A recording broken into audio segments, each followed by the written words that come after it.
Hello student. तो आज जो है हमारा डे वन है और चैप्टर वन से स्टार्ट कर रहे हैं हम कंप्यूटर सिस्टम। तो जो भी बीपीएससी का तैयारी कर रहे हो या फिर एसटीईटी का, केवीएस, एनबीएस, ये हमारे सभी के लिए ये चैप्टर इम्पोर्टेंट है। और हम कोशिश करेंगे 60 डेज के अंदर पूरा जो है सिलेबस कंप्लीट कर लें कंप्यूटर का। ठीक है, तो कंप्यूटर साइंस का जो है पूरा सिलेबस लगभग 60 डेज में कंप्लीट हो जाएगा। और अगर आप लोग चैनल से जुड़े रहते हैं तो आपको ही फ़ायदा होगा। और सब्सक्राइब जरूर करें चैनल को, क्योंकि सब्सक्राइब करने से आपको जो है डेली का नोटिफिकेशन आ जाएगा। तो लगभग 2 डेज में जो है वीडियोज अपलोड हो जाएंगे, 2 डेज मैक्सिमम लगेगा।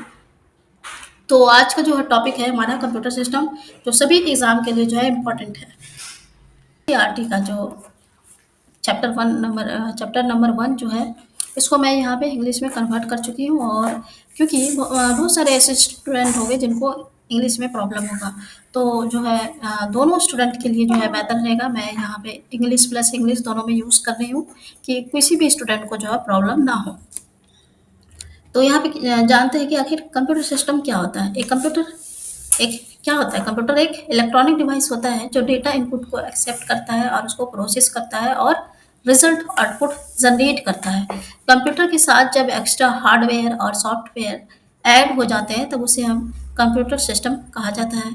ठीक है, तो यहाँ पे जाना कि हमने कि कंप्यूटर सिस्टम क्या होता है, कि एक कंप्यूटर क्या होता है, एक इलेक्ट्रॉनिक डिवाइस होता है जो डेटा को इनपुट को एक्सेप्ट करता है, उसको प्रोसेस करता है और रिजल्ट हमें आउटपुट जनरेट करता है। कंप्यूटर सिस्टम मेनली 4 चीज़ों से मिलकर बना होता है: CPU, memory, input output devices और स्टोरेज डिवाइसेस।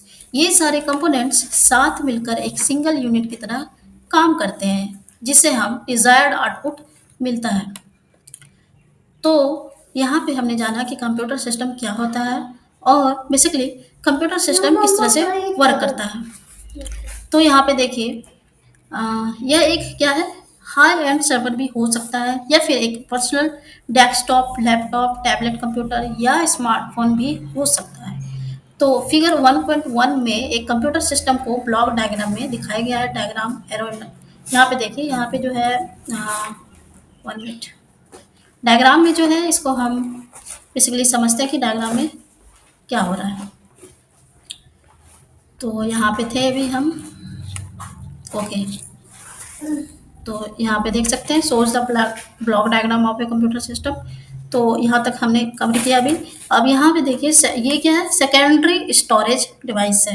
तो सेकेंडरी स्टोरेज से जो है ये प्राइमरी मेमोरी में जाएगा, फिर सीयू में, और ये जो है अरिथमेटिक लॉजिक यूनिट लास्ट में जाएगा। और ये जो है अगर हमें सेकेंडरी स्टोरेज डिवाइस चाहिए तो हमें एएलयू को सीयू में कन्वर्ट करना, फिर प्राइमरी मेमोरी में, फिर सेकेंडरी स्टोरेज डिवाइसेस में। इस पूरे प्रोसेस को हम क्या बोलते हैं? सीपीयू बोलते हैं। क्या बोलते हैं? सेंट्रल प्रोसेस यूनिट बोलते हैं। ठीक है, तो ये जो है ये सारा कंपोनेंट है कंप्यूटर सिस्टम का। और जो है ये क्या करता है, इनपुट डिवाइस को करके आउटपुट डिवाइस में कन्वर्ट करता है। और जो ये सारे जो है ये एक प्रोसेस है। ठीक है, प्रोसेस करता है कोई भी चीज़ को। अगर इनपुट हम डालें, इनपुट डिवाइसेस क्या होता है, आउटपुट डिवाइसेस क्या होता है, वो भी अभी हम जानेंगे। तो यहाँ पे पहले जो है सीपीयू जानते हैं कि आखिर सीपीयू क्या होता है। ओके, तो बेसिकली सीपीयू,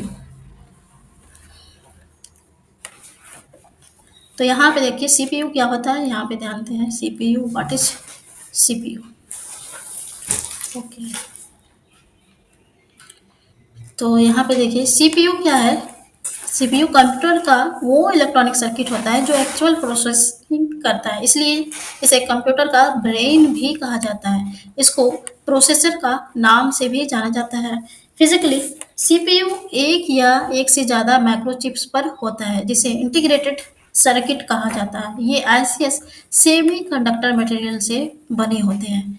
तो सीपीयू जो है आप लोग क्या होता है नोट डाउन करते रहे कि इसके अंदर जो है क्या होता है, एक माइक्रोचिप्स एक से जो है एक या एक से ज़्यादा माइक्रोचिप्स पर होता है, जिसे हम इंटीग्रेटेड सर्किट कहा जाता है। ये जो है सेमी कंडक्टर मटेरियल से बना होता है सीपीयू। तो सीपीयू का पार्ट्स अभी देखेंगे हम। तो यहाँ तक कंप्लीट हो गया था। ठीक है, अब देखिए यहाँ पे, ओके। तो सीपीयू क्या होता है अभी हमने जाना, और इसको हम थोड़ा सा और मॉडिफाई करके जाने। तो सीपीयू कंप्यूटर का ब्रेन होता है। ये ही डिसाइड करता है कि क्या करना है, कैसे करना है और कब करना है। तो जैसे कि अगर हम रियल लाइफ का एग्जांपल लेते हैं, जैसे कि सोचो आप स्कूल में हो, आपकी सोच और डिसीजन मेकिंग क्या है, सीपीयू है। ठीक है, जो भी आपका सोच है, आप जो भी डिसीजन लेते हैं वो क्या है, सीपीयू है। टीचर आपको एक होमवर्क देता है, मतलब इनपुट देता है टीचर। टीचर मान लीजिए आपको जो है, कोई बच्चा अगर एलकेजी में पढ़ता है तो उसको होमवर्क दिया है कि 2+2 बताओ, 2+2 क्या होता है। तो वो पहले क्या करेगा, इसको सॉल्व करेगा, प्रोसेसिंग करेगा। तो 2+2 को ऐड करेगा, प्रोसेसिंग करेगा कि प्लस होता है। बीच में क्या होता है कि अगर हम हमें कोई चीज़ भी अगर ऐड करना हो तो हम प्लस का यूज़ करते हैं, तो वहाँ पे सॉल्व करेगा। ठीक है, तो ये हमारा हो जाएगा आउटपुट, हमारा हो जाएगा 4, ये हमारा आउटपुट हो जाएगा। और इसको जो सॉल्व करने में जो समय लगा, तो उसको हम क्या बोलते हैं, प्रोसेसिंग। क्या बोलते हैं उसको, प्रोसेसिंग। तो ये हमारा जो है इनपुट हुआ, और इसको हम सॉल्व किए, प्रोसेसिंग किए, और हमें जो आउटपुट मिला वो उसको हम आउटपुट बोलते हैं। तो आप आंसर नोटबुक में लिखते हो आउटपुट, आप सॉल्व करते हो तो वो क्या हुआ, प्रोसेस। सीपीयू भी बिल्कुल ऐसे ही इंस्ट्रक्शन लेकर उनको प्रोसेस करता है। तो जो है सो तो इस तरह से जो है सीपीयू वर्क करता है, कि सीपीयू जो है पहले क्या करता है कि सीपीयू में इनपुट डाला, इनपुट के बाद वो प्रोसेसिंग करेगा, फिर उसके बाद जो है आउटपुट हमें देगा। तो सीपीयू में जो है अभी हमने जाना था कि सीपीयू क्या है, एक माइक्रो चिप होता है सीपीयू। ठीक है, सीपीयू क्या होता है, एक माइक्रो चिप। तो सीपीयू एक या एक से ज़्यादा आईसी इंटीग्रेटेड से मिलकर बना होता है। जैसे कि अगर हम एग्जांपल लें माइक्रो चिप का, तो मोबाइल का माइक्रो प्रोसेसर चिप जैसे स्नैपड्रैगन, मीडिया तक, एप्पल ए सीरीज, ये सब स्मॉल चिप्स होते हैं जो पूरी फ़ोन की स्पीड डिसाइड करते हैं। तो वे जो है ये सीपीयू का जो है स्पीड डिसाइड करेगा। ठीक है, तो सीपीयू के पार्ट्स क्या क्या, सीपीयू के मेन दो पार्ट्स होते हैं। First is arithmetic and second is control unit. ठीक है, तो एएलयू क्या करता है, अरिथमेटिक लॉजिक यूनिट। एएलयू सारे मैथ, ऐड, सब्ट्रैक्ट, मल्टीप्लाई है और लॉजिक ऑपरेशन जैसे greater than, equal, true, false करता है। ये एक तरह का क्या है, मैथमेटिकली फंक्शन है। तो जैसे कि शॉपिंग करते वक्त जब आप बिल कैलकुलेट करते हो, ये एएलयू जैसा काम है। जैसे कि अगर हम शॉपिंग करते हैं, कहीं जाते हैं मॉल वगैरह में, फिर उसके लास्ट में जो है हम अपना बिल चेक करते हैं कि कितने का हमने शॉपिंग किया है। तो उसी तरह से ये अरिथमेटिक लॉजिक यूनिट जो है वर्क करता है। ये क्या करता है, ये एक मैथमेटिकल फंक्शन जैसे कि ऐड, सब्ट्रैक्ट, मल्टीप्लिकेशन का यूज़ करके जो है हमें एक लॉजिक ऑपरेशन क्रिएट करता है, जैसे कि greater than, equal, true, false, ये सब वर्क रहता है अरिथमेटिक लॉजिक यूनिट का। ठीक है, अब जो है कंट्रोल यूनिट क्या होता है, सीयू कंट्रोल, ये देखिए, सीयू इंस्ट्रक्शन को इंटरप्रेट करता है, समझाता है कि ये जैसे कि, और फिर डेटा को फ्लो करता है। जैसे कि इसके अंदर जो रहता है वो memory, ALU, input devices, output devices, ये डिसाइड करता है कि पहले क्या चलेगा, बाद में क्या होगा। जैसे कि हमने एक इनपुट डाला, और ये जो है सीयू में जाके देखेगा कि पहले हमें किसे सेंड करना है, पहले हमें किसे चलाना है, मेमोरी हो या एएलयू हो या इनपुट डिवाइस हो या आउटपुट डिवाइस हो। तो इस तरह से जो है इसमें जो है एक इंटरप्रेट करता है, प्रोसेसिंग करता है। ये सीयू एक क्या करता है, इंटरप्रेट करता है। जैसे कि इंस्ट्रक्शन ये देता है कि पहले जो है क्या चलेगा और बाद में क्या चलेगा, तो ये डिसाइड करता है। जैसे कि अगर हम एग्जाम्पल लेते हैं जैसे कि रियल लाइफ एग्जाम्पल। ओके, तो यहाँ पे जैसे कि ट्रैफिक पुलिस जो सिग्नल देता है,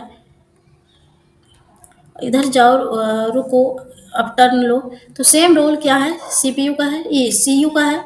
ये भी क्या करता है कि सीयू जो है कंट्रोल यूनिट का होता है। सेम रोल क्या करता है, जैसे ट्रैफिक पुलिस होता है ना, कि आप जाते हो बाइक पे हो और ट्रैफिक पुलिस बोलता है कि नहीं इधर से जाओ, इधर से जाओ, इधर जाम है। तो बस कंट्रोल यूनिट का यही है काम है कि वो जो है इंटरप्रेट करता है, प्रोसेसिंग करता है, और ये जो है सारे डिवाइस को कंट्रोल करता है। तो यहाँ पे जैसे कि एक तरह का बोल सकते हैं कि सीपीयू को माइक्रो प्रोसेसर भी बोला जाता है। तो सीपीयू को क्या बोला जाता है, माइक्रो प्रोसेसर भी बोला जाता है। ओके, तो मोबाइल में जैसे कि जॉयस्टिक जैसा छोटा चिप होता है, वही माइक्रो प्रोसेसर है। सीपीयू को क्या बोला जाता है, माइक्रो प्रोसेसर। तो याद रखना है। अब इनपुट डिवाइसेस क्या होता है, ओके। तो व्हाट इज इनपुट डिवाइसेस? तो यहाँ पे देखिए इनपुट डिवाइसेस जो है, input devices, okay, input devices वो होते हैं जिनके थ्रू हम कंप्यूटर को इंस्ट्रक्शन और डेटा भेजते हैं। ये डिवाइस इनपुट डेटा को डिजिटल फॉर्म में कन्वर्ट कर देते हैं जिसे कंप्यूटर इजीली समझ सके। इनपुट डिवाइसेस वो होते हैं जिनके थ्रू हम कंप्यूटर को इंस्ट्रक्शन और डेटा भेजते हैं। ये डिवाइस इनपुट डेटा को डिजिटल फॉर्म में क्या करता है, कन्वर्ट कर देता है। एग्जाम्पल फॉर इनपुट डिवाइस जैसे कीबोर्ड हो गया, माउस हो गया, स्कैनर हो गया, टच स्क्रीन हो गया, यही सब क्या है, हमारा एक इनपुट डिवाइसेस है। ठीक है। और जैसे कि और भी है यहाँ पे इनपुट डिवाइसेस का एग्जांपल, जैसे कि 1 मिनट, कीबोर्ड हो गया, वॉइस इनपुट हो गया। अब जैसे कि कीबोर्ड क्या होता है कि जैसे आप व्हाट्सएप में टाइपिंग करते हो, एक कीबोर्ड हो गया। माउस क्या होगा, जैसे आप मोबाइल में फिंगर से क्लिक करते हो, पीसी में माउस से क्लिक होता है। स्कैनर क्या होता है कि इम्पोर्टेंट डॉक्यूमेंट का फोटो लेकर कंप्यूटर में स्टोर करना। टच स्क्रीन जैसे मोबाइल में स्वाइप करते हैं। वॉइस इनपुट जो कि अभी हमने बताया कि वॉइस गूगल ट्रांसलेट या फिर गूगल वॉइस जो है ये होता है। ठीक है। अब जैसे कि यहाँ पे फिगर में देख सकते हैं हम इनपुट डिवाइसेस। ठीक है। जो हमने अभी बताया keyboard, mouse, scanner, touch screen, scanner क्या होता है, माउस कैसा होता है, तो ये सब आप लोग जानते होंगे। ठीक है। तो अभी जो हमने बताया पूरा इनपुट डिवाइस का मतलब क्या होता है, बस सेम इसको जो है पूरा लिखा हुआ है। यहाँ पे और एक चीज़ है, data entered through input devices is temporarily stored in the main memory, also called RAM, of the data, as well as instruction are stored permanently in addition storage location called secondary memory। ठीक है। तो यहाँ पे आप लोग को समझ में आ गया। एडिशनल स्टोरेज अगर हमें अगर जरूरत पड़ता है तो उसको हम सेकेंडरी मेमोरी बोलते हैं, और जिसमें जो है इंस्ट्रक्शन रहता है तो जो है मेन मेमोरी जो को हम क्या बोलते हैं, रैम बोलते हैं। ठीक है। तो ये इनपुट डिवाइसेस के एक, ओके। अब जैसे कि आउटपुट डिवाइसेस क्या होता है, the device data receive data form a computer system for display physically production it is called output devices. ठीक है। For example monitor, projector, headphone, speaker, printer, सब आउटपुट डिवाइसेस। तो ये सारे जो है, ये जैसे कि स्पीकर हो गया, प्रिंटर हो गया, 3D प्रिंटर हो गया, ये सब क्या होता है कि आउटपुट डिवाइसेस होता है। ठीक है। तो ओके। अब जैसे कि प्रिंटर भी बहुत टाइप के होते हैं, यहाँ पे हम देख सकते हैं। तो यहाँ पे देखिए, a printer is the most commonly used to device to get a output in physical hard copy form. 3 type of commonly used printer are, जैसे कि inkjet, laser jet and dot matrix. Nowadays there is a new type of printer called 3D printer which is used to build physically replica of a digital 3D design. These printers are being used in manufacturing industries to create prototypes of product. Their usage is also called export in the medical field, particularly for developing body organ। ठीक है। 3D printer जो है वो ज़्यादातर industries में use होता है, और जैसे कि हो गया मेडिकल लाइन में या फिर कुछ ऐसे प्रोटोटाइप प्रोडक्ट, तो ये सब जो है मैन्युफैक्चरिंग इंडस्ट्रीज में 3D जो है प्रिंटर यूज होता है। 3D डिज़ाइन भी अभी हमने जाना। तो अब देखिए कि इनपुट डिवाइस जो से जो डेटा होता है वो हम टेम्पोररी स्टोरेज को, टेम्पोररी जैसे कि रैम मेन मेमोरी में स्टोर होता है। ठीक है। Permanent storage hard disk, SSD secondary में रखा जाता है। ठीक है। मोबाइल में फ़ोटो क्लिक करते हो, जैसे कि पहले फ़ोटो रैम में आती है, फिर गैलरी इंटरनल स्टोरेज में सेव हो जाती है। कंप्यूटर भी ऐसे ही इनपुट डेटा को हैंडल करता है। Okay, 1 minute.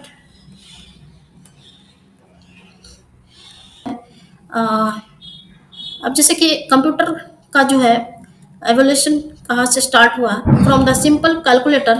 पहले जो है सबसे पहले जो है वो कहाँ से स्टार्ट हुआ, okay, from the simple calculator. ये भी इम्पोर्टेंट है, इससे भी एक एक क्वेश्चन हर एग्जाम में एक एक क्वेश्चन तो जरूर रहता है। Calculator to a modern day powerful data processor computing devices have involved in a relatively short span of time.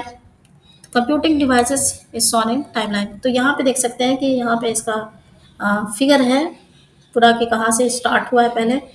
तो बेसिकली यहाँ से पहले आप फिगर को समझे।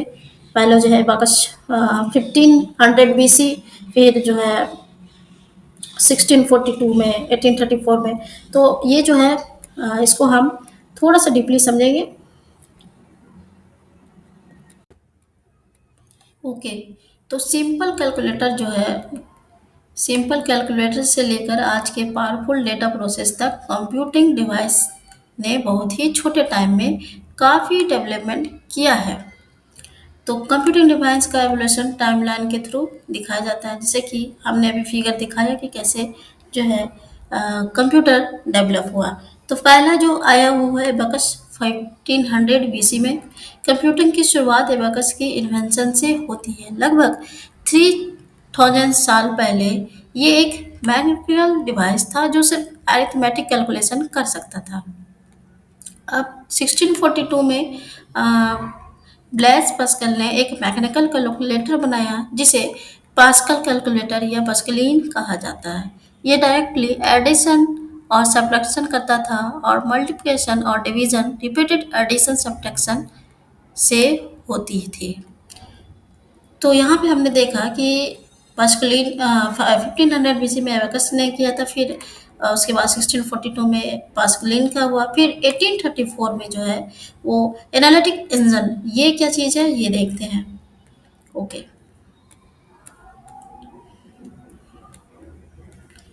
सो चार्ल्स बाबेज ने एनालिटिक इंजन बनाया।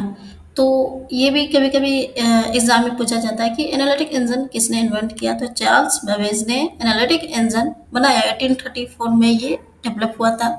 ये एक मैकेनिकल कंप्यूटिंग डिवाइस था जो इनपुट प्रोसेसिंग, स्टोरेज और आउटपुट सब कर सकता था। इसी को मॉडर्न कंप्यूटर का बेस माना जाता है। तो जो मॉडर्न कंप्यूटर का जो बेस स्टार्ट हुआ वो यहाँ से स्टार्ट हुआ 1834 से। अब जो है 1890 में जो है टेबुलेटिंग मशीन, जिसे हम हरमन होलेट ने एक टेबुलेटिंग मशीन डिजाइन की जो पंचायत कार्ड्स में स्टोर्ड डेटा को समराइज करती थी। ये प्रोग्रामिंग की तरफ एक इम्पॉर्टेंट स्टेप था। अब जो है next Turing machine. Turing machine का जो कॉन्सेप्ट एक जनरल पर्पस प्रोग्रामेबल मशीन था। ये किसी भी प्रोग्राम को सॉल्व कर सकती थी अगर प्रोग्राम पंच कार्ड पर स्टोर्ड हो। तो ये भी एक प्रोग्रामिंग का ही वर्क होता था। 1945 में जो है जॉन वॉन न्यूमैन ने स्टोर्ड प्रोग्राम कंप्यूटर का कॉन्सेप्ट इंट्रोड्यूस किया जिसमें प्रोग्राम और डेटा मेमोरी में स्टोर होते हैं। इस कॉन्सेप्ट पर EDVAC और ENIAC कंप्यूटर्स बनाए गए। 1947 में जो आया वो ट्रांजिस्टर का है, ठीक है। वैक्यूम ट्यूब्स को पहले जो है यूज होता था। 1947 से पहले वैक्यूम ट्यूब्स का यूज होता था। अब जो है 1947 के बाद जो है वैक्यूम की जगह क्या आ गया, ट्रांजिस्टर बनाया गया बेल लैब्स में। ये सेमीकंडक्टर मटेरियल से बनते थे। इससे कंप्यूटर छोटे, रिलायबल और फास्ट हो गए। पहले का जो कंप्यूटर रहता था वो बहुत बड़ा बड़ा रहता था। इससे क्या हो गया कि हमारा जो कंप्यूटर है वो साइज में छोटा हो गया और ये फास्ट भी हो गया। पहले बहुत स्लो हुआ करता था। अब जो है नेक्स्ट इज इंटीग्रेटेड सर्किट। ये बहुत अच्छा रहा 1970 में। इंटीग्रेटेड सर्किट आईसी एक सिलिकॉन चिप होती है जिसमें पूरा इलेक्ट्रॉनिक सर्किट होता है। आईसी की वजह से कंप्यूटर का साइज बहुत छोटा हो गया। इससे जो है कंप्यूटर का साइज जो है बहुत एकदम छोटा हो गया आईसी की वजह से ही। अब जो नेक्स्ट आता है वो है नॉन न्यूमन आर्किटेक्चर। ये फिगर में दिखाया भी गया है। सेंट्रल प्रोसेसिंग यूनिट अरिथमेटिक और लॉजिक इंस्ट्रक्शन एग्जीक्यूट करने के लिए नॉन न्यूमन आर्किटेक्चर का है। मेमोरी, डेटा और प्रोग्राम को स्टोर करने के लिए। Input devices, output devices, communication channel जैसे डेटा भेजना और रिसीव करने के लिए। ENIAC पहले बाइनरी प्रोग्रामेबल कंप्यूटर था जो इसी आर्किटेक्चर पर बेस्ड था। ओके, अब जो है ये है मोर्स लॉ। ये इंटेल का को फाउंडर जॉर्डन मोर ने मोर्स लॉ इंट्रोड्यूस किया। चिप पर ट्रांजिस्टर की संख्या हर 2 साल में डबल होगी और उनकी कॉस्ट हाफ हो जाएगी। तो ये भी फिगर में दिखाया गया है। अभी हम इसको फिगर को चेकआउट करेंगे। 1970 में LSI large scale integration. Large scale integration से पूरा सीपीयू एक सिंगल चिप पर इंटीग्रेट किया जा सकता था। इसी से माइक्रो प्रोसेसर का बर्थ हुआ। तो एल एस आई का फुल फॉर्म जो है वो लार्ज स्केल इंटीग्रेशन है, ये याद करना है, याद रखना है। 1980 में जो है VLSI, it is very important, very large scale integration. इस पीरियड में लगभग 3 मिलियन कंपोनेंट एक चिप में इंटीग्रेट किए गए। इस कंप्यूटर की प्रोसेसिंग पावर एक्सपोनेंशियल इंक्रीज हुई। तो VLSI जो है वो कब से स्टार्ट हुआ था? 1980 से। ओके। तो next is SLSI that is super large scale integration. अगर चल के टेक्नोलॉजी ने इतना प्रोसेस किया कि एक आईसी में 10 to the power 6 1 मिलियन से ज़्यादा कंपोनेंट्स फिट होने लगे। पीसी रेवोल्यूशन 1980-1991 तक। 1981 में आईबीएम ने होम यूजर्स के लिए अपना पहला पर्सनल कंप्यूटर लॉन्च किया। 1984 में एप्पल ने मैकिन्टोश इंट्रोड्यूस किया। जीयूआई बेस्ड ऑपरेटिंग सिस्टम जैसे विंडोज़ की वजह से पीसीज बहुत पॉपुलर हो गए। जैसे यूनिक्स डॉस जैसे कमांड लाइन सिस्टम की जगह जीयूआई ने ले ली। 1990s में वर्ल्ड वाइड वेब डब्ल्यू के आने के बाद कंप्यूटर्स हर घर और ऑफिस का इम्पोर्टेंट पार्ट बन गए। तो यहाँ तक था कैलकुलेटर से सुपर कंप्यूटर का पीसी रेवोल्यूशन 1980 से 1990 तक। तो इसका जो है थोड़ा सा जो है फिगर आउट हम चेक कर लेते हैं। ओके। ओके। तो ये पोर्टेबल कंप्यूटिंग।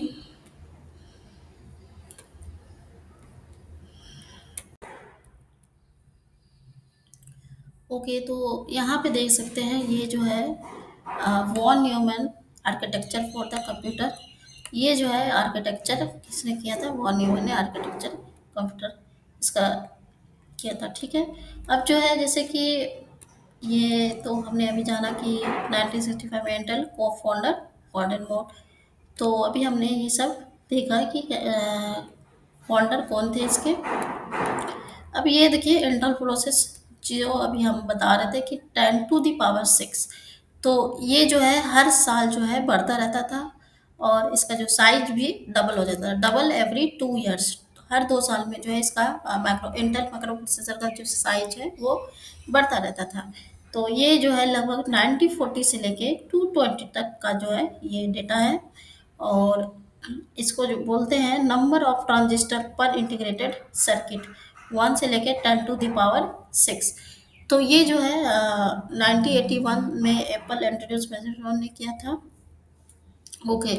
अब जो है इसको अभी हम मॉडर्न का पढ़ लेते हैं, थोड़ा मॉडर्न का। ओके। तो 2000 के बाद जो है पोर्टेबल कंप्यूटिंग जो है वो 2000 ऑनवर्ड लैपटॉप ने पर्सनल कंप्यूटिंग को पोर्टेबल बना दिया। फिर स्मार्टफोन, टैबलेट और डिजिटल असिस्टेंट आए। इन डिवाइस ने बेनिफिट लिया जैसे कि miniature processor, fast memory, high speed data, powerful connectivity, modern era wearable and IoT. आज कंप्यूटिंग और भी एडवांस हो गई है जैसे smart watches, smart lenses, smart headband, headphone और smart home appliance IoT internet of thing का हिस्सा बन गए हैं। Okay. Okay. Next topic is memory, computer memory. तो यहाँ पे जो देखिए ये जो है ये बुकीज लैंग्वेज है, इसको हम सिंपल में किए हैं कि हर किसी को समझ में आ जाए। तो पॉइंट टू पॉइंट ही है पूरा कि टाइप्स मेमोरी क्या होता है, प्राइमरी मेमोरी, सेकेंडरी मेमोरी, इसी चीज़ को जो है हम सिंपल भाषा में यहाँ पे कन्वर्ट किए हैं। पूरा A to Z बुक का लैंग्वेज है, बस इसको जो है अपने लैंग्वेज में कन्वर्ट किए हैं। ओके। तो कंप्यूटर सिस्टम को डेटा और इंस्ट्रक्शन स्टोर करने के लिए मेमोरी की ज़रूरत होती है। जब हम कंप्यूटर की मेमोरी बोलते हैं, ओके, तो ज़्यादातर मेन और प्राइमरी मेमोरी की बात होती है। सेकेंडरी मेमोरी स्टोरेज डिवाइस का यूज़ डेटा, इंस्ट्रक्शन और रिजल्ट को परमानेंटली स्टोर करने के लिए होता है। अब जो है units of memory, computer system जो है binary computer system binary number zero और वन का यूज करके डेटा स्टोर और प्रोसेस करता है। कंप्यूटर कौन सा भाषा समझता है, जीरो या वन, ऑन या ऑफ। तो बाइनरी डिजिट जो स्टार्ट होता है वो क्या होता है, जीरो और वन को मिलकर बीट कहा जाता है। फोर बीट का ग्रुप होता है, जैसे कि निब्बल हो गया, इसको हम जैसे बोलते हैं 1001, 1010। तो ये एक एग्जाम्पल है। ओके। तो 8 बिट का टू निबल होता है, जैसे कि इसको हम बाइट बोलते हैं, ये इस तरह का जो है ये। तो बाइट्स को एक साथ ग्रुप करके बड़े यूनिट्स बनाए जाते हैं। ओके। तो बाइनरी जो है, बाइनरी नंबर सिस्टम, वो हम एक पूरा चैप्टर आता है, उसका पूरा यूनिट आता है। तो इसके बाद जो है वो चैप्टर पढ़ेंगे कि ये जो 101 है, जिनको नहीं समझ में आ रहा है कि ये क्या है, तो वो हम नेक्स्ट चैप्टर में इसको डिटेल में जानेंगे। ठीक है, कि बाइनरी क्या होता है, डिजिटल लॉजिक क्या होता था, बाइनरी सिस्टम क्या होता है, वो सब हम उसको पूरा डीपली जानेंगे। तो टेंशन नहीं ले, उसका हम पूरा चैप्टर उसको पूरा क्रिएट कराएंगे, पूरा चैप्टर उसको बताएंगे। अब जैसे कि यहाँ पे ये याद करने वाली बात है, क्योंकि एग्जाम में आता है। ओके। जैसे कि 1 किलो बाइट, ठीक है, 1 KB को क्या बोलते हैं, 1 किलो बाइट से डिनोट करते हैं। जैसे कि एक छोटा व्हाट्सअप टेक्स्ट मैसेज, आप अगर किसी को मैसेज करते हैं या हाँ मैसेज करते हैं, तो वो केबी में होता है। ठीक है। अब 1 MB 1024 KB, इसको हम मेगाबाइट बोल सकते हैं। ठीक है। 1 MB को हम क्या बोलते हैं, 1024 KB। जैसे कि एक नॉर्मल मोबाइल फ़ोटो, अगर फ़ोटो आप लेते हैं तो 2 से लेके कितना होगा, मैक्सिमम 7 MB या 8 MB, है ना। तो ये जो है एक फ़ोटो आप क्लिक करते हैं तो वो MB में ही रहता है, हो सकता है कि KB में भी रहे, लेकिन ज़्यादातर MB में ही रहता है। 1 GB का एग्जांपल जो है, 1 GB को क्या बोलते हैं, गीगाबाइट। मोबाइल्स ऐप जैसे इंस्टाग्राम, 40 to 60 फ़ोन स्टोरेज। ठीक है, कोई भी ऐप्स ले लेते हैं तो उसको हम जो है मोबाइल ऐप्स या फिर कोई सा भी सॉफ्टवेयर भी आता है, तो 1 GB के अंदर ही आ जाता है शायद। ओके। तो 1 TB 1024 GB टेराबाइट, जैसे कि laptop, hard disk, 1 TB HDD, 1 PB petabyte. YouTube जैसा कंपनी की वीडियो स्टोरेज, कोई सा भी स्टोरेज, जैसे मान लीजिए ईमेल का, गूगल का। 1 EB 1024 एक्साबाइट, गूगल का टोटल स्टोरेज लेवल। 1 ZB, जिसको हम जेटाबाइट बोलते हैं, पूरे इंटरनेट का yearly data. 1 YB yottabyte, future में शायद यूज़ हो। तो ये जो है ज़्यादातर अभी तक जो है ये यहाँ तक यूज़ होता है। 1 ZB बहुत ज़्यादा इसमें समझिए कि बहुत ज़्यादा इसमें स्टोरेज लगता है। तो 1 YB 1024 ZB, जो कि अभी तक तो इसमें बोला गया कि फ्यूचर में शायद इसका यूज हो सके। तो हमने ये अभी जाना कि इसका मेजरमेंट क्या होता है। ठीक है। तो KB, MB, GB ये सब याद करने का चीज़ है, क्योंकि एग्ज़ाम वगैरह में जो है ये कंप्यूटर का पूछा जाता है। अब जो है नेक्स्ट, टाइप्स ऑफ मेमोरी। तो टाइप्स ऑफ मेमोरी कितने टाइप का होता है मेमोरी, जैसे ह्यूमंस अपने दिमाग में कुछ चीज़ें याद रखते हैं और इम्पोर्टेंट बातें नोटबुक में लिख लेते हैं, वैसे ही कंप्यूटर के पास भी दो तरह की मेमोरी होती है, जैसे कि प्राइमरी मेमोरी और secondary memory. Primary memory computer का एसेंशियल पार्ट होता है। ये जो है प्राइमरी मेमोरी कंप्यूटर का एसेंशियल पार्ट होता है, प्रोग्राम और डेटा को प्रोसेसिंग से पहले यही लोड किया जाता है। सीपीयू डायरेक्टली प्राइमरी मेमोरी से डेटा रीड राइट करता है। प्राइमरी मेमोरी के दो टाइप्स होते हैं, ये भी बहुत ज़्यादा इंपॉर्टेंट है, इसको या लिखने का ज़रूरत है, लिख लीजिए। ठीक है। जो है प्राइमरी मेमोरी कितने टाइप का होता है, दो टाइप का होता है। और इसमें जो है कुछ इंपॉर्टेंट पॉइंट है जो कि नोट करना जरूरी है। RAM RAM first is RAM. RAM को क्या बोलते हैं, रैंडम एक्सेस मेमोरी। ये क्या होता है, वोलेटाइल होती है, जब पावर ऑफ होता है तो डेटा डिलीट होता है। ये क्या होता है, टेम्पररी स्टोरेज के लिए यूज होती है, कंप्यूटर चलने पर सॉफ्टवेयर रैम में लोड होते हैं। सेकेंडरी मेमोरी से फास्ट होती है। जैसे आप, अगर हम एग्जाम्पल की बात करें, जैसे आप कुकिंग करते वक्त सब्जी मसाले टेबल पर रख लेते हो, यह टेम्पोररी होता है, वैसे ही रैम में टेम्पोररी डेटा रखा जाता है। रोम का अगर हम एग्जांपल लेते हैं, रोम क्या होता है वो देखते हैं। ओके। रोम। ओके। रोम क्या होता है, रीड ओनली मेमोरी। ये क्या होता है, नॉन वोलेटाइल, जब पावर ऑफ होने के बाद भी डेटा सेफ रहता है। अगर हम जैसे कि लैपटॉप चला रहे हैं और हम इसको स्विच ऑफ कर दिए, तो जो भी हमारा डेटा है वो डिलीट नहीं होगा, वो सेफ रहेगा। ये क्या होता है, परमानेंट स्मॉल स्टोरेज होता है। स्टार्टअप प्रोग्राम बूट लीडर रोम में होता है। अब जैसे कि एग्जांपल लेते हैं, जैसे मोबाइल का सॉफ्टवेयर ऑन होने वाला सिस्टम एंड्रॉयड बूटिंग है, वो हमेशा सेफ रहता है। वैसे ही पीसी में भी बहुत प्रोग्राम रोम में स्टोर्ड होते हैं। अब next is cache memory. Okay, cache memory क्या होता है? ओके, रैम जो है फास्ट होती है, लेकिन सीपीयू उससे भी ज़्यादा फास्ट होता है। इसलिए सीपीयू को स्लो होने से बचाने के लिए और सुपर फास्ट मेमोरी यूज़ होती है कैश। तो सीपीयू और रैम के बीच फास्ट मेमोरी होती है cache memory. Frequently used data को कॉपीज स्टोर करता है। सीपीयू पहले चेक करता है, सीपीयू जो है पहले कैश चेक करता है कि क्या है, फिर अगर मिला तो डेटा इंस्टेंटली मिल जाता है, वरना सुपर फास्ट हो जाए। जैसे आप एग्जांपल लेते हैं, जैसे आप अपने स्टडी टेबल पर मोस्ट यूज बुक रखते हो, बाकी बुक्स कपबोर्ड में होती है। स्टडी टेबल जैसे कि कैश हो गया, कपबोर्ड हो गया रैम। तो इस तरह से जो है हम समझ सकते हैं अपने लाइफ में अगर एग्जांपल लेते हैं तो। अब जो है next is secondary memory. Okay, secondary memory, primary memory की कैपेसिटी लिमिटेड होती है और ये तो वोलेटाइल रैम होती है, यह रीड ओनली मेमोरी। इसलिए कंप्यूटर को डेटा को परमानेंटली सेव करने के लिए सेकेंडरी मेमोरी की ज़रूरत होती है। ये क्या होता है, non volatile large storage, cheap मतलब सस्ता होता है। सीपीयू डायरेक्टली एक्सेस नहीं करता, पहले डेटा मेन मेमोरी में आता है, फिर इसके बाद जो है सेकेंडरी मेमोरी का यूज होता है अगर वहाँ पे मेमोरी फुल हो गया है तो। तो एग्जांपल लेते हैं, जैसे कि hard disk drive, CD DVD, memory card, SSD, solid state drive, pen drive, USB flash drive.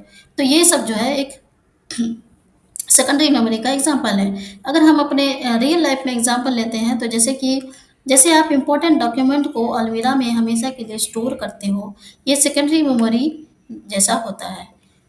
ठीक है, तो सेकेंडरी मेमोरी का जो है अगर हमें एग्जांपल लेना चाहें तो ये सब क्या है, ये इसका एग्जांपल है। Hard disk drive, memory card, SSD, pen drive. तो इसको जो है थोड़ा सा जो है हम इसको फिगर आउट कर लेते हैं। ओके, तो ये जो है सेकेंडरी स्टोरेज का डिवाइस है, यहाँ पे देख सकते हैं इसको। ये हो गया pen drive, H D D, C D DVD, memory card, tape drive, solid state drive, that is S S D. ठीक है, तो यहाँ पे हमने इसको अभी पढ़ा कि क्या होता है, और यहाँ पे अभी हमने पूरा एग्जाम्पल भी इसका देखा। अब जो है हमारी आती है data transfer between memory and CPU. तो डेटा ट्रांसफर कैसे होता है मेमोरी एंड सीपीयू में, वो देखेंगे। तो यहाँ पे ओके,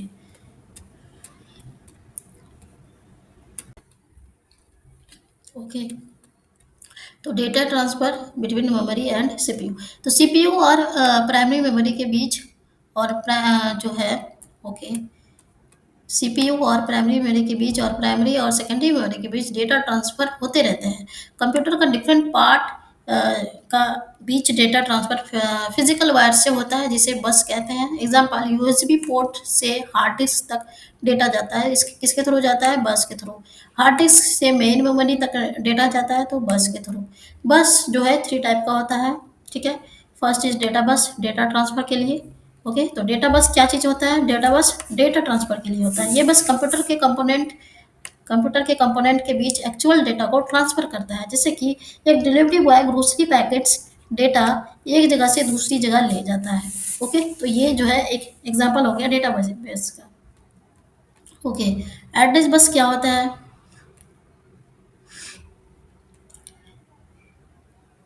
ओके, एड्रेस बस जो है मेमोरी एड्रेस ट्रांसफर के लिए यूज होता है।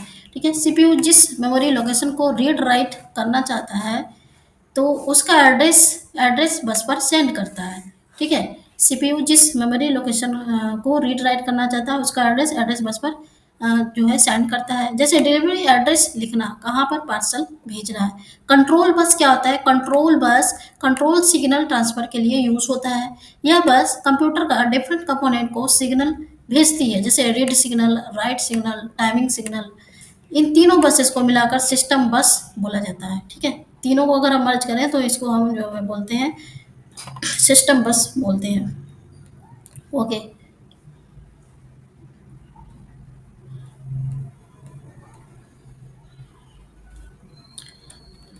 जैसे कि सीपीयू और मेमोरी के बीच जो है डेटा फ्लो, क्योंकि सीपीयू डायरेक्टली मेन मेमोरी के साथ काम करता है। इनपुट डिवाइस से डेटा पहले मेन मेमोरी में जाता है, फिर हार्ड डिस्क का डेटा पहले मेन मेमोरी में लोड होता है, फिर सीपीयू बस के थ्रू जो है डेटा रीड राइट करता है। फिर अगर हम राइट ऑपरेशन लेते हैं, तो सीपीयू एड्रेस बस पर मेमोरी लोकेशंस को एड्रेस सेंड करता है, कंट्रोल बस पे राइट सिग्नल भेजता है, डेटा बस पर डेटा भेजता है, डेटा स्पेसिफाइड एड्रेस पर स्टोर हो जाता है। रीड ऑपरेशन क्या होता है? ओके,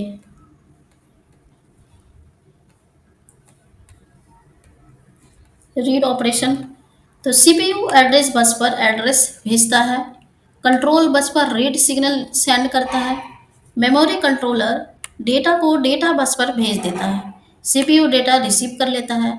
जैसे कि अगर हम एग्जांपल लेते हैं कि सोचो आप स्कूल में रजिस्टर को डेटा मार्क्स निकालते हो, ठीक है, रजिस्टर का डेटा जो है मार्क्स निकालते हो, एड्रेस बस कौन सी पेज नंबर पे है, एड्रेस बस जो है, एड्रेस बस क्या होगा, कौन सी पेज नंबर पे, कंट्रोल बस ये पेज रीड करो, कंट्रोल बस बोला ये पेज रीड करो, डेटा बस हो गया पेज का एक्चुअल कंटेंट मार्क्स जो आपको मिलता है। तो ये एक एग्जांपल हो गया। ओके, अब नेक्स्ट इज माइक्रो प्रोसेसर। ठीक है, माइक्रो प्रोसेसर क्या होता है वो अभी हम जानेंगे। तो यहाँ पे थोड़ा सा जो है इसको चेकआउट कर लेते हैं हम, इसको फिगर हम समझ लेते हैं, ठीक है। फिगर समझ लेंगे तो हमारा जो माइंड में है जो वो थोड़ा सेटअप हो जाएगा। तो यहाँ पे देख लेते हैं यहाँ पे हमारा सीपीयू है, ये मेमोरी है, ठीक है, ये इनपुट एंड आउटपुट जो भी डिवाइसेस है। तो यहाँ पे जो है कंट्रोल बस हुआ, ये हो गया एड्रेस बस, ये हो गया डेटा बस। तो इसको हम क्या बोलते हैं, पूरे को सिस्टम बस बोलते हैं, ये पूरा को हम क्या बोलते हैं, सिस्टम बस बोलते हैं। सीपीयू जाएगा कहाँ, डेटा बस में, फिर एड्रेस बस में, कंट्रोल बस में, सेम जो है इनपुट एंड आउटपुट ऐसे ही वर्क करेगा। तो डेटा ट्रांसफर कैसे किया जाता है अभी हमने जाना। और यहाँ पे जो है जो चीज़ अभी मैं बताई बस उसको जो है यहाँ इंग्लिश में बता दिया गया है, मैं यहाँ इसी को ट्रांसलेट करके इंग्लिश में आपको बताई हूँ, सेम एज इट इज़ है। अब जो है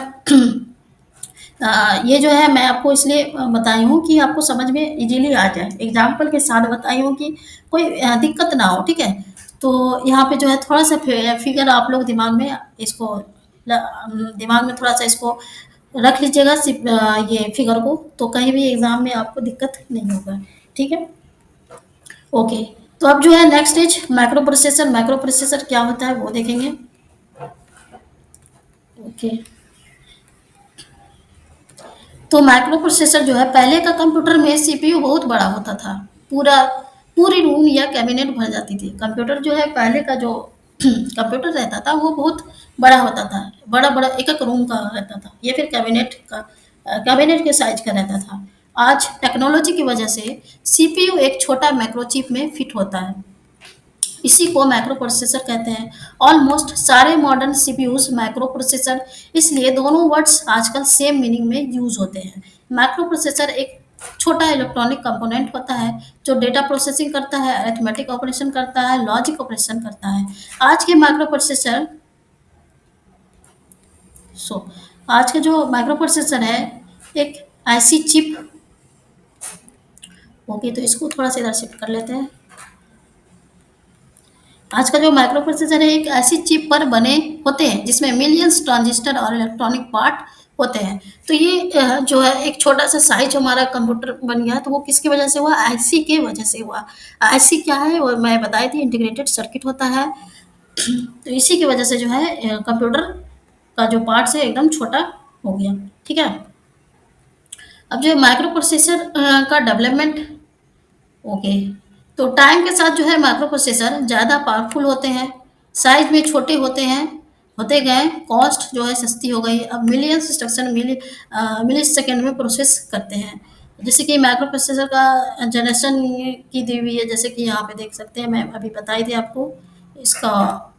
ओके, 1.2 यहाँ पे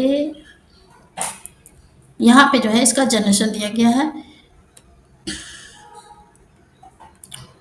1971 में। ये आप स्क्रीनशॉट ले लें तो बढ़िया है, या फिर रीड भी ये वीडियो को पॉज करके जो है लिख भी सकते हैं, ठीक है। तो यहाँ पे जो है इसका जनरेशन हुआ माइक्रो प्रोसेसर का, ठीक है। ओके, जो नेक्स्ट है macro processor specification. Macro processor को कुछ फीचर्स के बेसिस पर क्लासिफाई किया जाता है, जैसे कि वर्ड साइज मैक्रो प्रोसेसर एक टाइम में मैक्सिमम कितने बिट्स प्रोसेस कर सकते हैं। पहले वर्ड साइज 8 बिट था, आज मिनिमम 16 बिट और मैक्सिमम 64 बिट है। ये बहुत ज़्यादा इंपॉर्टेंट है। मैक्रो प्रोसेसर का जो है बिट कितना है, आज जो है 16 बिट है, पहले जो है 8 बिट हुआ करता था। ठीक है, ये एग्ज़ाम वगैरह में भी पूछा जाता है, चाहे वो बीपीएससी कंप्यूटर टीचर हो, एसटीईटी का हो, या फिर जो है ईएमआरएस वगैरह कोई सा भी कंप्यूटर टीचर का एग्ज़ाम हो। तो जैसे एक आदमी एक बार में कितना वेट उठा सकता है, जितना बड़ा वेट उतनी ज़्यादा कैपेसिटी। तो यहाँ पे आप देख सकते हैं कि वर्ड साइज क्या होता है। अब जैसे कि मेमोरी साइज क्या होता है। Okay, memory size, word size बढ़ने से मेमोरी लिमिट भी बढ़ जाती है। पहले रैम साइज छोटी होती थी 4 MB, वर्ड साइज जैसे जैसे 64 बिट हो गया, रैम साइज TB EB तक पॉसिबल हो गया। क्लॉक स्पीड, कंप्यूटर के अंदर एक क्लॉक होता है जो रेगुलर पल्सेस जनरेट करता है। क्लॉक स्पीड एक सेकंड में कितना पल्सेस जनरेट होते हैं, जितना ज़्यादा क्लॉक स्पीड उतना फास्ट प्रोसेसर। जैसे कि एग्जांपल हो गया MHZ, GHZ, जैसे कि जैसे एक ड्रमर जो बीट बनाता है, जितनी फास्ट बीट उतना फास्ट डांस होगा, वैसे ही क्लॉक पल्स जितनी फास्ट सीपीयू उतना फास्ट काम करेगा। ओके, तो बेसिकली ओके,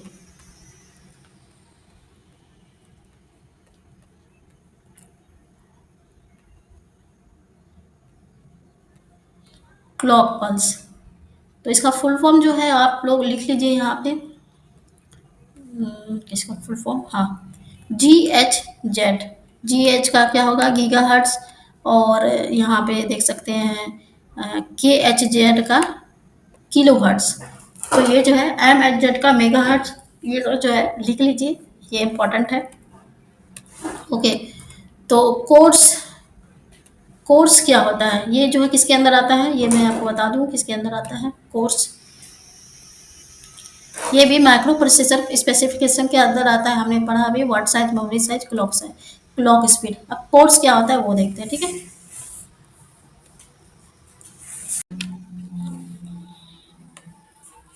ओके, कोर्स क्या होता है वो देखेंगे। कोर सीपीयू का बेसिक कंप्यूटेशन यूनिट होता है, ठीक है। कोर क्या होता है, कंप्यूटेशन का एक यूनिट होता है। पहले का प्रोसेसर में सिर्फ एक वन कोर होते थे, ठीक है। पहले का जो प्रोसेसर होता था उसमें सिर्फ क्या होता था, वन कोर होता था, इसलिए वो एक टाइम में सिर्फ एक काम कर पाते थे। लेकिन जब मल्टी कोर प्रोसेसर आए तब कंप्यूटर मल्टीपल टास्क एक साथ परफॉर्म करने लगा। से अगर 2 कोर आया तो डबल कोर, 4 कोर आया तो क्वाड कोर, एंड 8 कोर आया तो ऑक्टा कोर। तो more core, better multitasking plus faster performance, ठीक है। तो जैसे कि एग्जांपल लेते हैं कि अगर सोचो एक किचन में सिर्फ एक कुक हो, ठीक है, तो वो एक टाइम में एक ही डिश बनाएगा। अगर किचन में 4 कुक हो जाए तो 4 डिशेस एक साथ बन सकती है। यही मल्टी कोर प्रोसेसर का कॉन्सेप्ट है। तो आज जो है हमने बहुत सारे टॉपिक कवर किए, और ये वीडियो अगर आपको पसंद आया तो बेल आइकन ज़रूर दबाएं, और सब्सक्राइब ज़रूर करें, क्योंकि हम जो है इसको कंटिन्यू करेंगे। पूरा कोर्स, लगभग पूरा कोर्स इसका जो है हम कंप्लीट करेंगे। तो नेक्स्ट जो लेक्चर में जानेंगे वो है माइक्रो कंट्रोलर। माइक्रो कंट्रोलर क्या होता है, वो उसको हम डीपली समझेंगे। तो ज़्यादा से ज़्यादा वीडियो को शेयर करें, क्योंकि फ्री का जो है यहाँ पे यूट्यूब पे पहला ये चैनल होगा जो आपको पूरा हम डीपली एनसीईआरटी का जो है पूरा कवर करेंगे, क्योंकि एग्ज़ाम में है ज़्यादातर एनसीईआरटी का क्वेश्चंस आते हैं। तो हमने जो है यहाँ पे लगभग पूरा जो है चैप्टर का पूरा आधा कंप्लीट हमने कर लिया है कंप्यूटर सिस्टम का। अब जो है नेक्स्ट जो है अब सेकेंड वीडियो में उसको पूरा इस चैप्टर का फंडामेंटल ऑफ कंप्यूटर सिस्टम का पूरा जो है हम कंप्लीट करेंगे, ठीक है।